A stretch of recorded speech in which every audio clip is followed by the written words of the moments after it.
بچه‌ها ساکت. دارم دوربین فقط فرشاد به لانگشون برس. حتما. 3 2 1 حرکت. بیمارستان. ساعت ملاقات به اتمام رسیده. لطفاً هر چه سریعتر سالن‌ها و بخش‌های بیمارستان را ترک نمایید. میومدیم باشه. بیا علی باش ما دیگه بهتر. این نمیدونم چه اسپاسی که هم باید تصدیل من نمیدونم چه اسپاسی اون دیالوگ دکتره اینو کمچه بهتر ما بیوشه همهش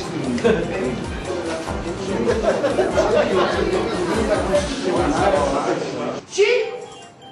دوست؟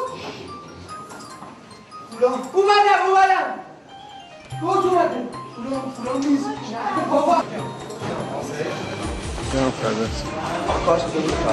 خدا رو شکر بد نبوده خوبه. یه مختصر در مورد داستان این سریال داستان رو ببینین من تعریف کنم به در نمیخوره. چه مرحله یک کار؟ ایشالله ما یه 10-15% از کارمون مونده که با امید خدا توی هم یه هفته 10 روز دیگه تمام میشه. قربان. یه پلان از شما ماسکوینا زدی علی داره شما رفت و شیشه میبینه اونجا چی کنیم؟ همش تقصیر شماست شما باعث شدید آقا جون من اینجوری بشه هر دو تو خوب گوش کنید نه شما نه شما خوب گوش کنید کساتیو سال ببر رو تبریک میگم خدمت بینندگان عزیز شبکه 3 خیلی مبارک باشه به همه چیزایی که دوست داریم توی سال ببر سال 89 برسیم انشاءالله. بعد سال منم هست من سال ببر ببینم آقا جون اینجا خوبه؟ نه جلوتر جلوتر دیگه قشنگ اینجا بیا علی بیا آقا جون بیا آقا جون اینجا نگاه کن آقا جون نه اینجا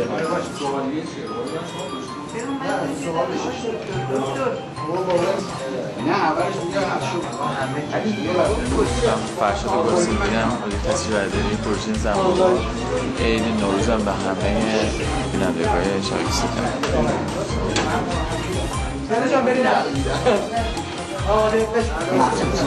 نقشه خیلی خاص و عجیب غریبی نیست یه خانواده هستن که در حقیقت من دختر خانواده رو بازی میکنم دختر آقای گرجستانی هستن حالا با مشکلاتی که پدرشون بعد از فوت مادرشون پیدا میکنه و تنهایی‌هاش و اینا و حالا میخواد ازدواج کنه و ما خیلی با قضیه هوای کنار نمیایم و بدتر میکنیم براش بریم خواستگاری و ماجراها دیگه همین خیلی لو دادم نه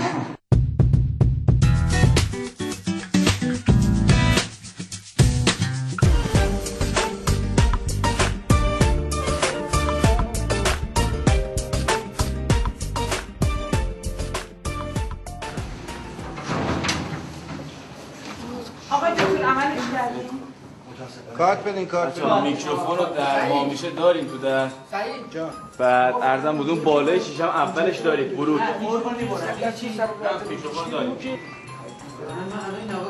بازی هستم بابا به کار خوبیه؟ عالیه با سعید آخانی کار کردی تو؟ بله عید امسال عید سال پیشش عید اون سالها دکترم میاد اینجا باید بعد که دکتر رفت حالا یه میتونه بشین وسط آقا جون میرم آقا جون خب ادامهشو برو با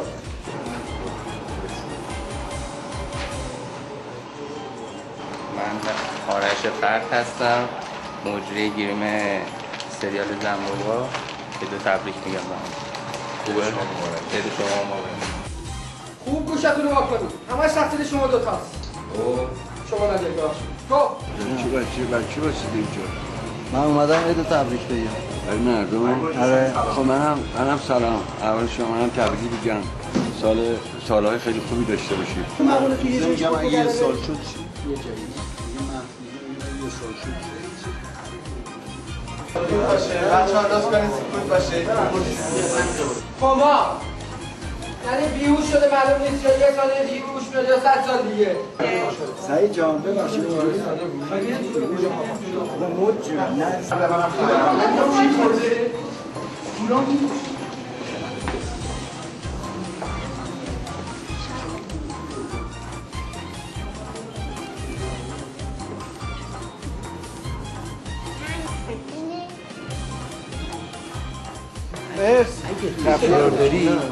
یه بار دیگه تبریک میگم به همه هموطنان عزیز دوست داشتنی.